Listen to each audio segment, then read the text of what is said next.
নীলফামারীর ডিমলা উপজেলার শেখ ফজিলাতুন্নেসা মুজিব বালিকা উচ্চ বিদ্যালয় আবারও এসএসসি পরীক্ষায় শতভাগ অকৃতকার্য প্রতিষ্ঠানের তালিকায় উঠে এসেছে। এবার এসএসসি পরীক্ষায় 4 জন শিক্ষার্থী অংশ নিলেও কেউই উত্তীর্ণ হতে পারেনি। গত বছরেও এই বিদ্যালয় থেকে কেউ পাশ করেনি।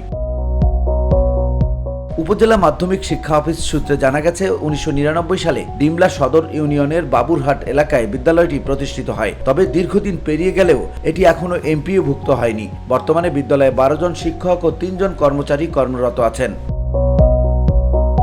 2011 সালে বিদ্যালয়টি একাডেমিক স্বীকৃতি পেলেও ষষ্ঠ থেকে দশম শ্রেণী পর্যন্ত পাঠদানের অনুমতি রয়েছে। চলতি শিক্ষাবর্ষে বিদ্যালয়ে ষষ্ঠ শ্রেণীতে 42 জন, সপ্তম শ্রেণীতে 38 জন, অষ্টম শ্রেণীতে 35, নবম শ্রেণীতে 35 এবং দশম শ্রেণীতে 25 জন শিক্ষার্থী রয়েছে।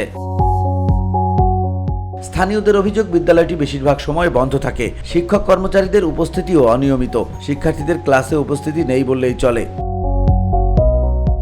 নাম প্রকাশে অনিচ্ছুক এক অভিভাবক বলেন, গত বছরও 12 জন শিক্ষকের বিপরীতে মাত্র 2 জন পরীক্ষার্থী ছিল এবং কেউ পাশ করেনি। এবারও কেউ পাশ করতে না পারায় এলাকার সম্মান ক্ষুণ্ণ হচ্ছে।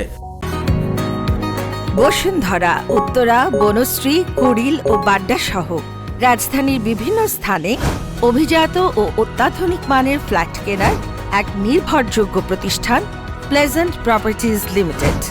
তাই আপনার স্বপ্নের আবাসনের জন্য আজই যোগাযোগ করুন। Pleasant Properties Limited, where destiny matches eventually. বিদ্যালয়ের প্রধান শিক্ষক আক্তার হাবিব সরকারের সঙ্গে যোগাযোগের চেষ্টা করা হলে তিনি ফোন কেটে দেন। সহকারী প্রধান শিক্ষক মুজিবুর রহমান বলেন, পরীক্ষার্থীর সংখ্যা আমার জানা নেই, পরে জানাচ্ছি। এরপর তিনিও ফোন কেটে দেন। VOD Bangla news desk.